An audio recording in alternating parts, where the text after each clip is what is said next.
Hola a todos, todas, todes, bienvenidos, bienvenidas, bienvenides a un episodio más de Chica Alquimia. Quiero empezar diciéndoles que este episodio va a ser distinto. ¿Por qué? Porque no va a salir en video. Y tal vez se preguntarán algunas personas, Bárbara, ¿por qué? ¿Qué es lo que está pasando? Bien, voy a ser súper honesta. Este mes ha sido un mes donde he estado bastante sensible, donde se han movido bastantes emociones y no he podido grabar episodios con la regularidad con la que planeaba hacerlo. Es decir, tenía como un cronograma con fechas para grabar, pero he decidido escuchar lo que estoy sintiendo, darme un espacio para transitar las emociones que necesito transitar, porque como les digo, ha sido un mes de mucho movimiento emocional para mí. Entonces, esto también parte de ser una persona más flexible cada día y yo como Bárbara dije, a ver, quiero grabar el episodio, tengo muchas ganas de comunicarme en el canal de YouTube, pero también pensaba, por supuesto, en Spotify, que es donde también está este episodio, y me cuestionaba cómo será que toman el hecho de que ahora que en YouTube está la costumbre de que el podcast de Chica Alquimia salga en video, que en este episodio no salga.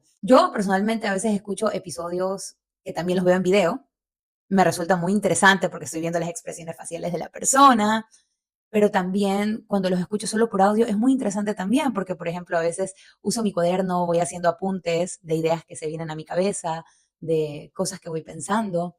Me gusta hacerme un cafecito, un tecito y darme ese espacio para mí. Entonces, si resuena contigo, puedes tomarte este momento, puedes tomarte esta oportunidad de este episodio para escucharlo por audio y ver cómo te sientes acompañándome en este presente momento. Y quiero aprovechar también para decir que tal vez en ciertas ocasiones me vuelva a tomar el permiso de grabar un episodio sin video, porque siento que fue mi forma de resolver. No me sentía con la energía para eh, hablar en video, pero tenía muchas ganas de conversar y este fue como el punto medio que encontré. Todo esto para decir que cuando pueda y cuando resuene conmigo, voy a hacer los episodios en video, pero también los voy a hacer a veces solo por audio. Voy a ir haciendo como un híbrido y mi idea con esto es salir o romper el esquema de perfección idealizada que a veces puede haber en mi cabeza, decidir generar la acción de la mejor manera que pueda desde mis posibilidades hoy.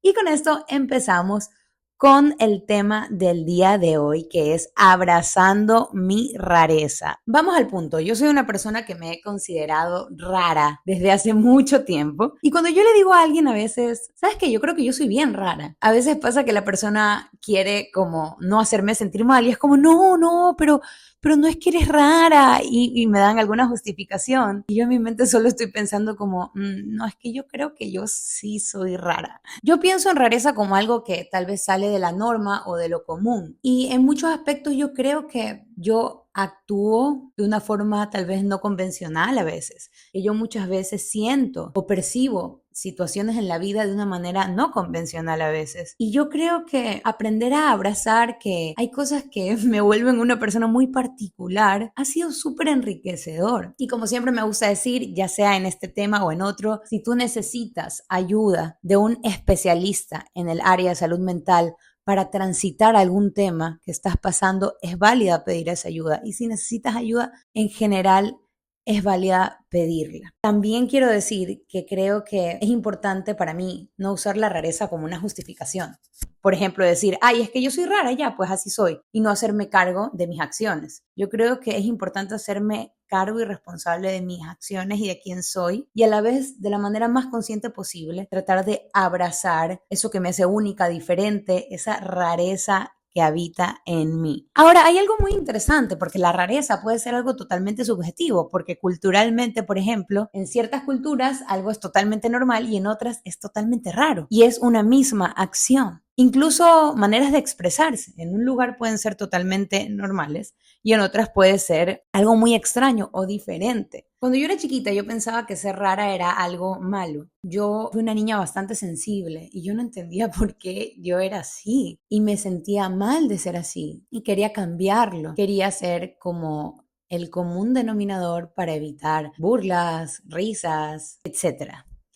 para ser aprobada, básicamente. Y en muchos aspectos yo era rara. Y hubo un tiempo donde yo intenté cortar mi rareza y tratar de hacer lo que yo pensaba que iba a ser socialmente aprobado y tratar de encajar en un molde. Y la verdad es que no me funcionó. Todas las etapas que yo recuerdo tratar de encajar en un molde y dejar de ser yo misma para agradar, recuerdo que lo sufrí muchísimo. Les voy a poner un ejemplo. Yo fui una niña que creía muchísimo en las hadas. Hasta el día de hoy, yo como creencia personal, me gusta creer en la posibilidad de que existan y yo con eso no digo que esa es la verdad, porque algo que yo aprendí es que yo crea algo no significa que todo el mundo lo tiene que creer. Si hay personas que creen que no existe la posibilidad de que existan las hadas, es válido, pero a mí me gusta creer que tal vez esa posibilidad exista.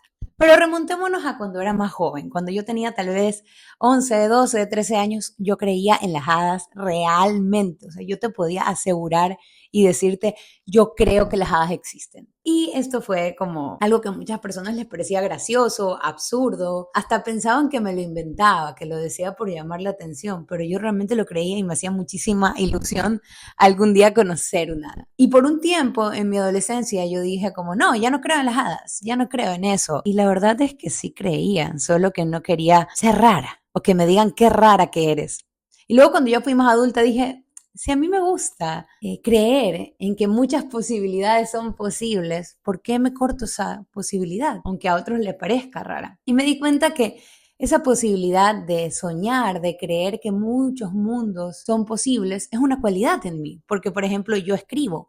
A mí me gusta escribir, escribo obras de teatro en las que a veces yo actúo o dirijo. Y si yo hubiese cortado de raíz la posibilidad de soñar, de crear, de creer en mi imaginación, en mi creatividad, se me haría muy difícil escribir, creo yo. Se me haría más complejo si no pudiera estar conectada con mi creatividad. Entonces, siento que la posibilidad de creer me permite crear. Y aunque hay dos terrenos, ¿no? Está el terreno de la escritura, por ejemplo, donde uso mi creatividad para crear historias desde la ficción. También está el mundo de la vida, en el que yo me permito jugar, creer en diferentes posibilidades. Y aunque hay cosas que escribo, que creo que tal vez en la vida real no pasan, pero en la escritura las llevo al mundo de la fantasía, el permitirme explorar desde mi creatividad y creer en cosas diferentes en la vida, me permite también explorar mi creatividad al escribir, aunque separe las dos cosas muchas veces.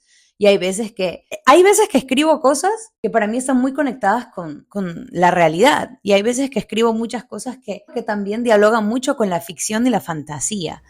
Bien, y yo creo que este es un excelente momento para decir que aproximarme a estas particularidades, a esto que me hace diferente, única, especial, es importante hacerlo desde un lugar de conciencia para no hacerlo desde un lugar que haga daño o me haga daño. O si veo que me estoy aproximando a estas particularidades desde un lugar que pueda hacer daño o que me haga daño, tratar de transformar el cómo me aproximo a estas particularidades para hacerlo de una manera más beneficiosa, consciente, respetuosa.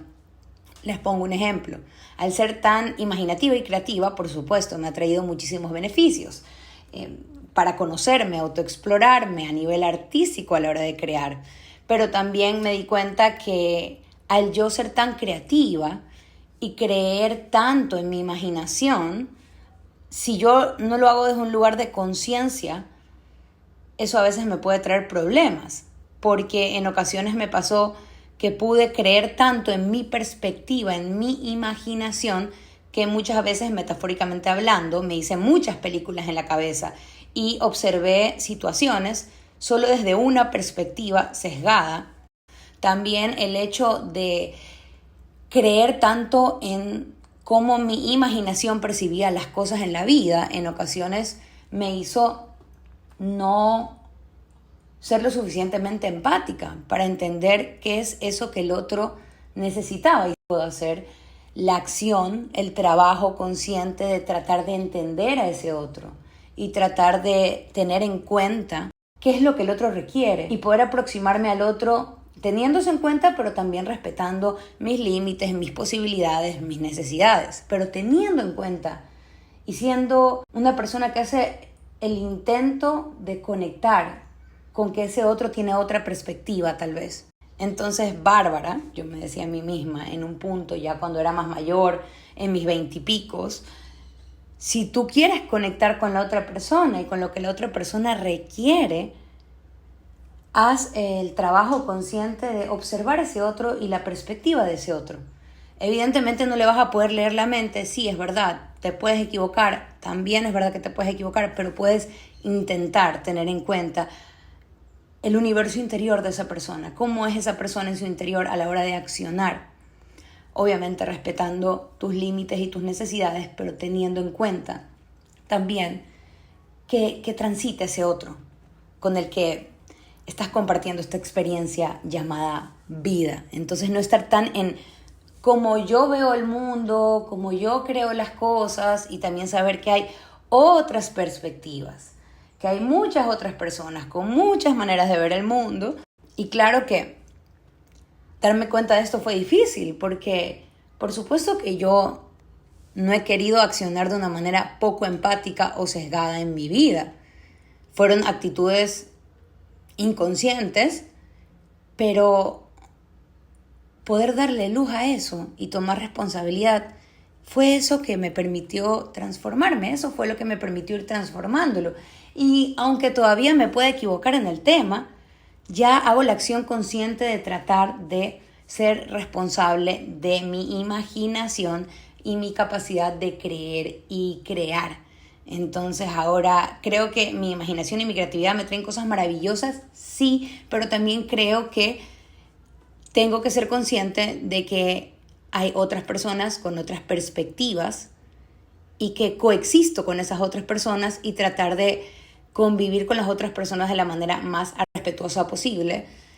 Y también, poniendo el ejemplo del arte, ser consciente, usar mi creatividad con conciencia me permite usarla también con un propósito o decidiendo hacia dónde quiero direccionar mi creatividad.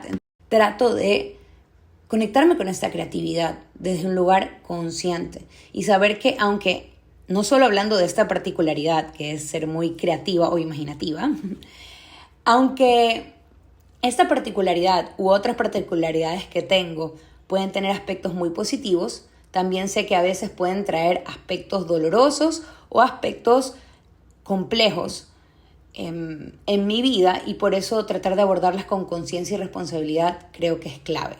Esta cualidad mía de imaginar qué más es posible en esta vida me permite expandir mi creatividad, mi capacidad de imaginar. Y esa capacidad de imaginar me ha llevado a muchos lugares, como ser artista, crear, ser creativa. Entonces, si yo hubiese bloqueado en mi cabeza el ser creativa para siempre, ser artista y crear tal vez se me hubiese vuelto mucho más complejo. Entonces, por ejemplo, ahí hay un dato de mi rareza que como cambié la narrativa de cómo lo veía con el tiempo. Y empecé a ver qué había detrás de eso. Soy una persona creativa, que su cabeza crea muchas posibilidades y eso me puede llevar a muchos lugares a nivel artístico también. Y bueno, yo siento que en mi infancia y en mi adolescencia en muchos aspectos yo era bastante rara. Yo tenía actitudes que para ciertas personas eran raras y era como, es rara, no sé si me le quiero acercar. O escuché mucho, por ejemplo, decir, ay, ella es súper bonita, pero es rara, pero desde este lugar como despectivo, ¿no? Y yo por mucho tiempo trataba de bloquear estos aspectos que me hacían diferente. Quería no ser rara a toda costa y hacía muchas cosas para tratar de no ser rara. Pero luego en una época yo empecé a analizar, ya cuando empezaron a pasar los años, seguía siendo adolescente, pero ya era un poco más mayor. Tal vez cuando tenía unos 16, no lo sé. Yo me puse a pensar y dije, ¿por qué no me puedo ver como una persona única y especial? Aunque para ciertas personas eso pueda ser raro en una forma despectiva. ¿Por qué para mí no puede ser raro en una forma especial? Y por ejemplo, resignificar esto o empezar a hacerlo, porque fue todo un camino. ¿Ya? Esta tal vez fue una de las primeras aproximaciones a entender que ser rara podía ser algo muy especial y que tal vez era hora de empezar a abrazar eso que me hacía única y diferente. Pero igual, toda mi vida estaba en un proceso constante de poco a poco ir integrando el conocerme, abrazarme, amarme, validarme y validar lo diferente que yo puedo ser. Bien, entonces sabemos que más o menos por allá, cuando yo tenía 16, tuve esta realización donde empecé a darme cuenta que tal vez empezaba a ser hora de empezar a abrazar eso que me hacía única y especial. Como les digo, esto fue un camino de toda la vida, lo sigue siendo, pero fue una de mis primeras aproximaciones conscientes al tema. Ahora vamos a regresar un poquito más en el tiempo, como cuando yo tenía tal vez unos 7 años, y yo era una niña que se preguntaba mucho qué pasa después de que te mueres, qué pasa después de morir. Y lo preguntaba mucho a los adultos. Yo preguntaba, ¿qué pasa después de que te mueres? Y muchos adultos me decían Barbie, porque bueno, me decían Barbie de chiquita, pero bueno, todavía mucha gente me dice Barbie. Pero el caso es que me decían, Barbie, ¿para qué te preocupas de eso? Si eres chiquita, todavía te quedan muchos años de vida. Y lo que yo decía era, no, porque el tiempo pasa rápido. Y luego yo pestañeo y ya tengo 20 años. Y luego cuando pestañee y cuando menos me dé cuenta voy a tener 30 y luego 40 y luego 80. Y luego cuando menos me dé cuenta voy a estar muy cerca de morir y no voy a saber qué hacer. Y yo quiero saber qué pasa después de que te mueres.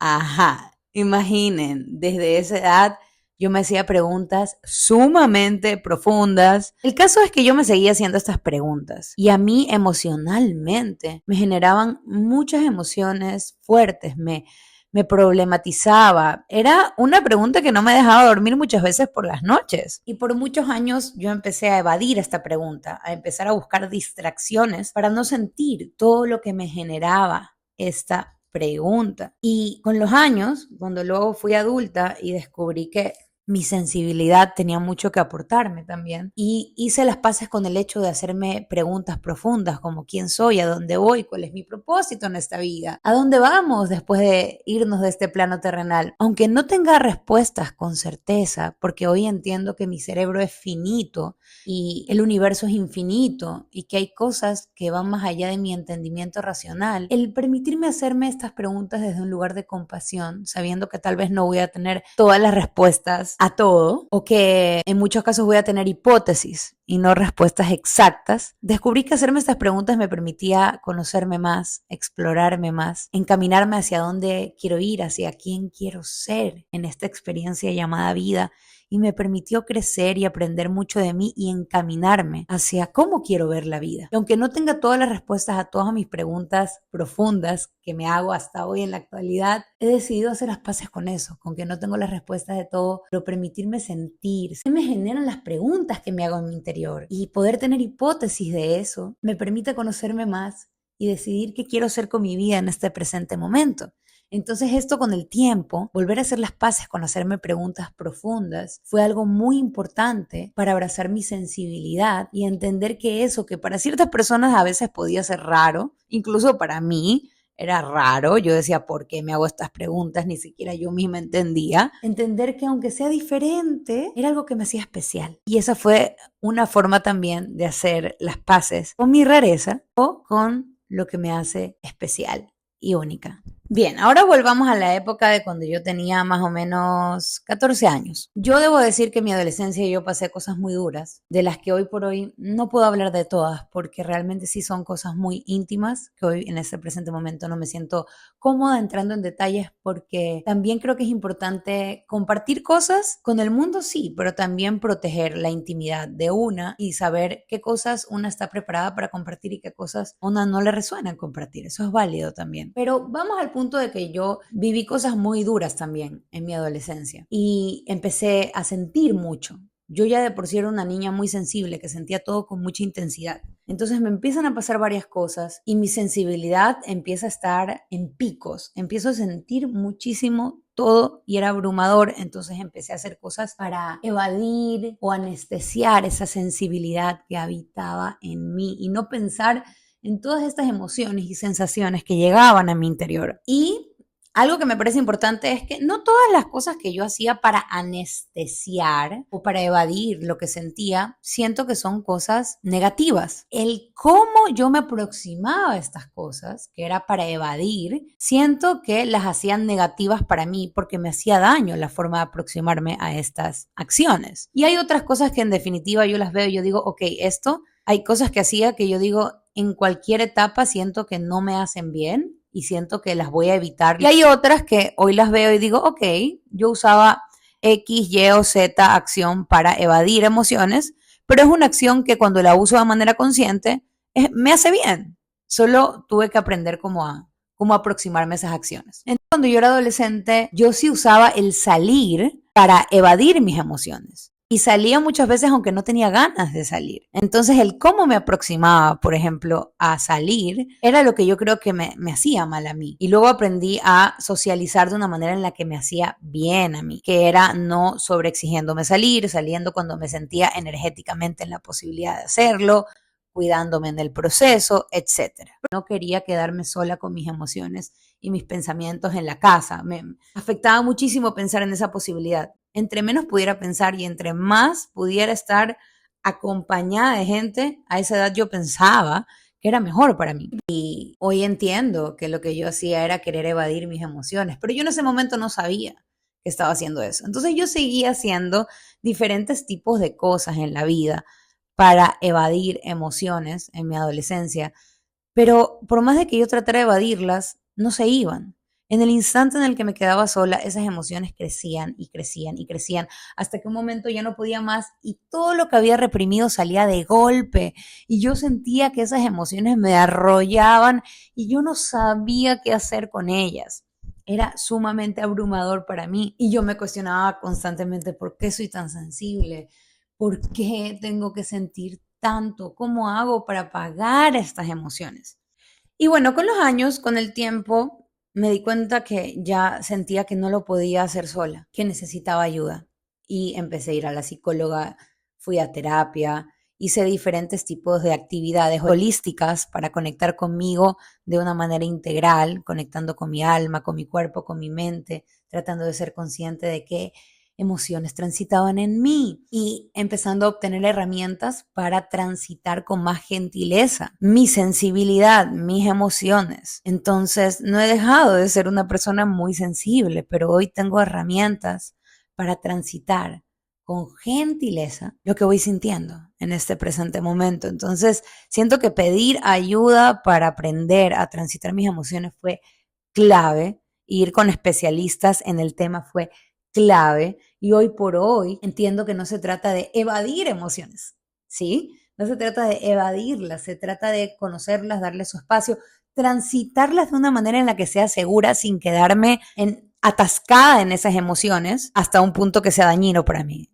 Es observarlas, darles un espacio, sentirlas y entender que las emociones se transforman, que yo soy algo más profundo que esas emociones. Yo soy la conciencia que las observa, que trasciende de ellas, que las transforma y teniendo herramientas para transitar, las herramientas seguras, herramientas recibidas por especialistas en el tema, me ayudó a ir transformando las emociones cuando se sienten muy intensas en mí y aprender a llevarme con mis emociones, a transitarlas, a transformarlas. Me permitió poder conectarme con el lado que me hace bien de mi sensibilidad. Me permitió usar esa sensibilidad para muchísimas cosas. Nuevamente pongo el ejemplo de ser artista, para crear, para sentir emociones, porque también soy actriz, para sentir emociones en la escena. Conectar y tratar de entender al personaje que voy a interpretar. Muchas veces saco herramientas desde el hecho de yo ser una persona sensible, que trata de entender cosas con profundidad. Entonces, ese interés de querer entender con profundidad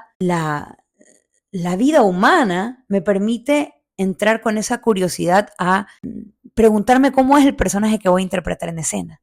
O a la hora de escribir también, cuando voy a escribir una historia, una obra de teatro, una narración, uso esa sensibilidad. También esa sensibilidad me ha servido para poder generar relaciones interpersonales más profundas con las personas que amo. Entonces, la sensibilidad en mí me ha traído cosas muy, muy, muy, muy hermosas. Pero claro, si no la conocía, me abrumaba. Y cuando me abrumaba, buscaba evadirla. Y cuando la evadía, había un punto donde ya no la podía evadir más, salía de golpe y sentía que esas emociones me controlaban a mí en vez de yo transformarlas a ellas. Entonces, poder generar este punto de giro fue importante porque hoy por hoy amo ser una persona sensible, pero también, aunque abrazo mi sensibilidad y la amo, entiendo que hay momentos muy retadores y complejos. Entonces, hay ciertas cosas que romantizo de mi sensibilidad y que las amo, y hay otras cosas que no las romantizo y que son muy duras, y que son complejas y que son difíciles. Pero aún en esos momentos difíciles, me recuerdo que es válido pedir ayuda, que estoy haciendo lo mejor que puedo con las herramientas que tengo, y trato de agarrar las herramientas que he ido aprendiendo para transitar todo eso que voy sintiendo y que a veces puede ser abrumador con la mayor gentileza posible. Entonces sí, hoy por hoy siento que abrazo mi sensibilidad, siento que me trae cosas maravillosas, pero también entiendo que ser sensible es algo que para mí hay que cuidar, hay que ponerle lupa, hay que ponerle atención y que puede traer momentos retadores también. Pero no significa que no me pueda traer también cosas maravillosas, sí me trae cosas maravillosas. Y hoy por hoy, por ejemplo, hay muchas actividades que antes las usaba para evadir, como el salir mucho, lo hacía de adolescente. Hoy por hoy amo salir, pero salgo con conciencia, trato de salir desde un lugar de conciencia. ¿Voy a ir a una fiesta? Ok, porque quiero bailar todas mis emociones y hay veces que me quedo bailando toda la noche y siento que desde el baile voy transformando las emociones y conscientemente me aproximo a esa fiesta y digo, voy a esta fiesta como un regalo para mí, porque quiero bailar, porque quiero sentir, o voy a esta fiesta porque quiero pasar con mis amigos, los quiero abrazar, quiero compartir nuevas experiencias, pero ya no me obligo a ir a fiestas, mucho menos por evadir. Si mi cuerpo, mi energía, mi ser no se siente preparado para ir a una fiesta, no voy. Si tengo que transitar una emoción, trato de hacerlo y evito evadirlo. Obviamente, soy un ser humano. Hay momentos en los que tal vez inconscientemente busco evadir emociones, pero trato de darme cuenta lo antes posible y trato de ser consciente de esto y con las herramientas que he ido obteniendo en el camino, tratar de ir transitando las emociones con gentileza, con compasión, con cuidado. Entonces sí quiero dejar esto claro, yo soy una persona que ama las fiestas, no creo que ir de fiesta sea algo malo para nada. Creo que salir de fiesta por salir, a mí siento que me puede generar daño, salir sin conciencia, salir por salir, ir al primer lugar en el que hay una fiesta sin saber a dónde estoy yendo solo por evadir mis emociones. Eso a mí sí me hace daño y yo sí lo evito, pero yo amo bailar, amo salir con mis amigos, como dicen algunas personas, amo rumbear, pero con conciencia, trato de ser lo más consciente posible. Trato de ser una fiestera selectiva, digámoslo así. ¿Y qué cosas trato yo de ver para tratar de ser una fiestera selectiva? Primero, chequearme yo. Ese día, ¿cómo me siento? ¿Realmente me siento en la capacidad de salir? Porque sé que cuando salga van a haber intercambios energéticos. Y hay veces donde me siento preparada para eso y ir a una fiesta me recarga. Y el otro día me siento increíble, pero si emocionalmente no me siento bien para ir a una fiesta y me obligo a ir, luego me voy a sentir mal, porque me habré forzado energéticamente a hacer algo que no siento que puedo sostener. Entonces, lo primero que hago es chequear cómo estoy. Si paso el primer filtro, que es, energéticamente me siento lista para ir de fiesta, quiero ir de fiesta, es más, siento que me va a hacer bien irme de fiesta, me pregunto, ¿con quiénes voy a ir? Son personas con las que a mí me hace bien pasar varias horas, con las que me gusta compartir el tiempo, que trato de ver si el lugar es un lugar donde yo me sienta cómoda. Por ejemplo, si es un lugar donde hacen un tipo de fiestas que a mí me gustan mucho y yo sé que a mí me sube mucho el ánimo ir a ese tipo de fiestas, tal vez me voy a sentir más inclinada por ir. Tal vez es en un lugar donde ya he ido y me gusta bastante o donde mis amigos me han dicho, ay, es súper chévere. Tal vez me voy a dar la oportunidad de descubrir si me siento bien ahí, ¿no? Y ya cuando vaya, si me siento cómoda, continúo y me quedo el tiempo que pueda quedarme también, ¿no? El tiempo que me quiera quedar y el tiempo que pueda quedarme. Y si por alguna razón estoy en el lugar y digamos que tal vez ya revisé todos los filtros, sí me sentía con ganas de salir, estoy yendo con las personas con las que me suelo sentir bien al salir, es un lugar que me gusta o que tal vez he recibido buenas referencias de ese lugar o de ese evento y voy. Si me siento bien, me quedo, pero si por alguna razón pasa algo que me hace sentir incómoda, me empezó a doler la cabeza, lo que fuera que yo sienta que no me hace sentir cómoda, me regreso a casa. Si veo que me siento bien, me permito quedarme. Es decir, no me forzo a quedarme hasta el final de la fiesta, me quedo hasta la hora que se siente bien para mí quedarme. Pero tampoco me forzo a irme temprano. En resumen, voy escuchando mi intuición y trato de ir a fiestas donde me sienta segura, donde me sienta bien, tratar de compartir con amigos con los que se sienta seguro y se sienta bonito compartir una fiesta. Trato de ir porque quiero ir a bailar, porque quiero vivir esa experiencia y me quedo mientras se sienta cómodo para mí quedarme. Y voy a disfrutarlo, o sea, cuando ya salgo digo, ok, quiero pasármela chévere, quiero pasármela bien y eso para mí es maravilloso, es lindo poder aproximarme a las fiestas ahora con conciencia. Y bueno, así como sabemos ahora en este episodio que me gusta mucho salir, que lo disfruto mucho, pero que me gusta hacerlo de manera consciente. Y ya sabemos que hubo una época donde yo salía constantemente y a veces iba a lugares que no me hacían bien por evadir mis emociones, ¿verdad? Y que hoy estoy aprendiendo y comprometiéndome con el hecho de salir con conciencia y aprovechar que me gusta salir, que me gusta bailar, que me gusta compartir, pero en lugares y con personas y desde circunstancias en las que me sienta cómoda. Bueno, también existió una etapa en mi adolescencia donde no quería salir para nada y pasé muy metida en casa y quería pasar mucho tiempo sola. Y también hubo una etapa donde usé esto para evadir emociones. Es decir, en mi adolescencia yo iba mucho a los extremos muchas veces. Entonces, así como tuve una etapa donde salía muchísimo y iba a lugares que incluso no me hacían bien con tal de evadir mis emociones. También hubo una etapa donde me quedaba sola por mucho tiempo para no sentir, para evadir mis emociones, para no compartir lo que sentía con otras personas. Y era raro para mí porque yo decía, es que siento una calma, siento más tranquilidad cuando estoy sola. Pero también llegó un punto donde se volvió un mecanismo de defensa porque tenía miedo a tener interacciones que me puedan hacer sentir mucho. Y yo tenía miedo a sentir. Y yo sí creo que en ese momento sí era una alerta porque yo estaba muy triste y estaba pasando por cosas muy duras y aislarme no me estaba haciendo bien. Y algo que yo valoro muchísimo es que en esta época en la que yo estaba muy triste, hubo amigas y familiares que se dieron cuenta y que aunque yo trataba de alejarme de todos, trataban de estar ahí. Aunque yo trataba de poner una barrera, me hacían sentir de que si yo necesitaba hablar o quería compañía, ahí estaban. Y eso fue muy importante. Y cuando mi tristeza, producto de cosas muy duras que yo estaba pasando, empezó a llegar a un nivel muy alto y yo misma me empecé a asustar de lo aislada que estaba, al punto de que yo ya no sabía cómo pedirle a las personas a mi alrededor, ayúdenme, quiero volver a salir, a tener experiencias, a vivir con libertad, pero no sé cómo hacerlo, como que me costaba mucho en esa época ser vulnerable y no le quería mostrar a otras personas mis emociones. Entonces yo estaba pasando por un dilema interno muy fuerte donde yo decía, sé que si me quedo sola tanto tiempo con lo triste que estoy, esto me puede hacer muchísimo daño y sé que tengo que pararlo, sé que tengo que cortarlo, porque ya estar sola no me está haciendo bien. Al principio se sentía bien porque sí, había una parte de mí y hay una parte de mí que realmente le encanta pasar tiempo a solas, pero cuando ya se llevó a un extremo y se volvió un mecanismo de defensa para que la gente no me vea vulnerable y para no compartir lo que siento al mundo, ahí empezó a ser un problema porque mi tristeza se empezó como a alimentar más en esa soledad y me permitía no enfrentar lo que sentía porque no lo comunicaba o evitaba comunicarlo a más personas.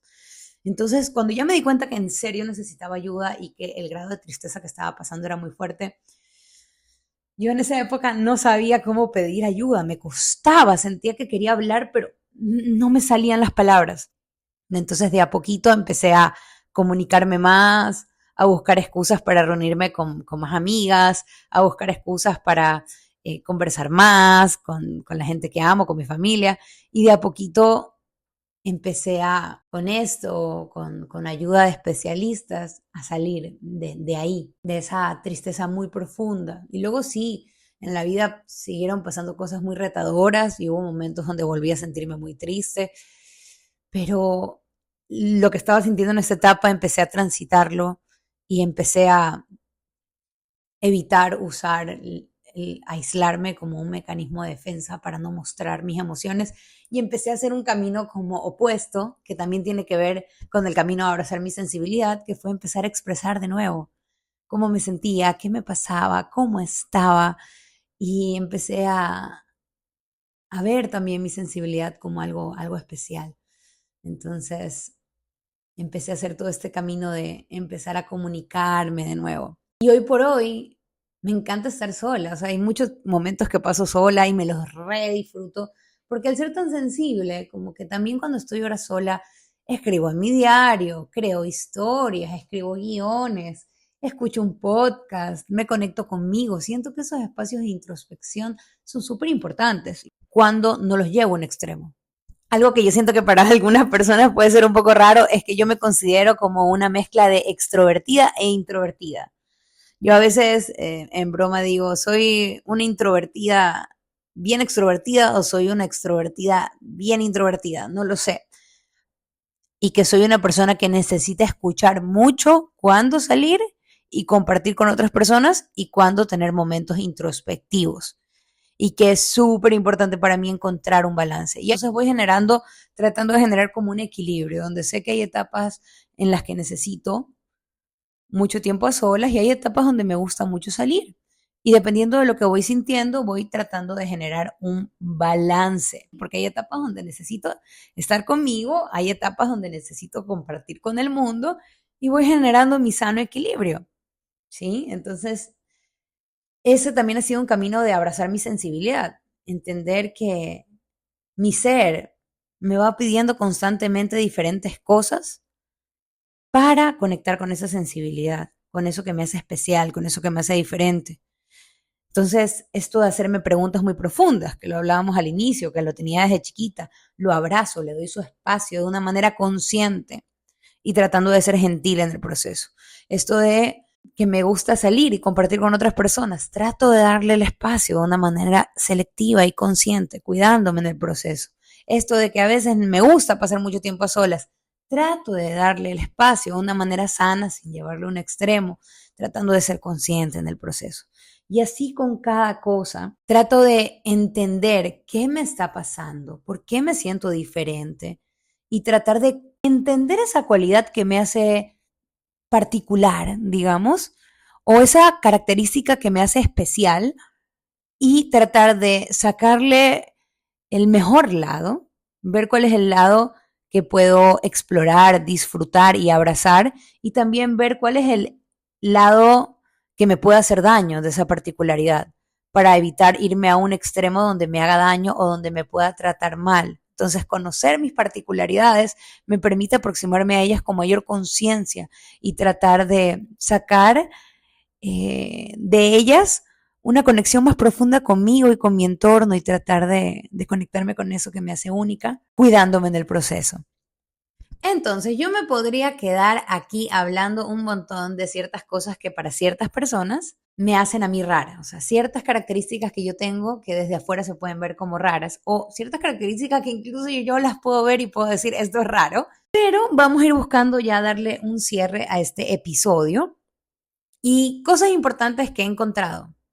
Abrazar eso que me hace especial, tratar de conocerlo para tratarme de la manera más gentil posible cuando me conecte con esta particularidad mía, entender de qué maneras me hace daño conectarme con esta particularidad mía y de qué maneras me hace bien o me permiten potenciar el autoexplorarme, conocerme, expresarme, reescribir la narrativa que tengo de cómo me hablo, si hay cosas que me hacen diferentes, cómo hago para no hablarme feo en el proceso, para no tratarme mal en el proceso, cambiar la forma en la que me cuento la historia y abrazar eso que me hace especial, haciéndome responsable de mis acciones, siendo consciente de tratar estas particularidades con cuidado, con conciencia, sí, pero también abrazando, destacando y resaltando eso que me gusta de mí, que me hace diferente, que me hace especial, que me hace única. Ver ejemplos de personas que tal vez sean consideradas raras por ciertas personas, pero que a mí me parezcan maravillosas. Entonces, tener ciertos ejemplos inspiradores puede ayudar. Y también, pues creo que es conectar con ese lado auténtico, ver esas cosas que a una la hacen única y especial, tratar de fortalecer eso y ejercicios para conectar y potenciar con eso que tal vez es diferente de una misma, pero que una dice, pero sí me gusta, sí lo quiero conocer más, sí lo quiero explorar más, ¿sí? Esa autoaceptación, aceptar eso que me hace especial y también encontrar personas que tal vez se sienten afín a, a estas particularidades que tú sientes que a ti te hacen diferente, para también como generar una conexión en comunidad con otras personas que tal vez se puedan sentir como tú, en caso de que resuene contigo hacerlo, y celebrar esas pequeñas victorias donde te vas permitiendo ser más auténtica Eso sí, desde un lugar de cuidado contigo mismo y con tu entorno y de autoconciencia. Y en resumen, yo creo que hay muchas cosas de lo que yo catalogo mi rareza que me pueden hacer única y especial, que sí, que merecen cuidado, que necesito cuidarlas, eh, que pueden traer retos complejos, pero que también me pueden traer hallazgos maravillosos. Y abrazar eso que me hace especial desde un lugar de conciencia y autocuidado, desde un lugar de buscar conectar con esas particularidades, de inspirarme e inspirar hacia afuera, de transformar. Y creo que eso es importante, abrazar las rarezas, abrazar eso que te hace diferente desde un lugar responsable, desde un lugar consciente, desde un lugar gentil. Y eso, les mando un abrazo de alquimia. Gracias por acompañarme en este episodio que para mí, aunque no esté en video, estoy conectando con un lado muy íntimo de mi ser y espero que puedas conectar también con eso que resuena contigo, conectar y que sientas que te hace auténtico, auténtica, auténtica y que quieras conocer desde un lugar consciente y respetuoso. Un abrazo de alquimia. Te quiero recordar también que en Avenida Alquimia tenemos clases grupales online de yoga y meditación. Si quieres más información, puedes contactarte a través de la información que te voy a dejar en la descripción. Nos vemos en el siguiente episodio.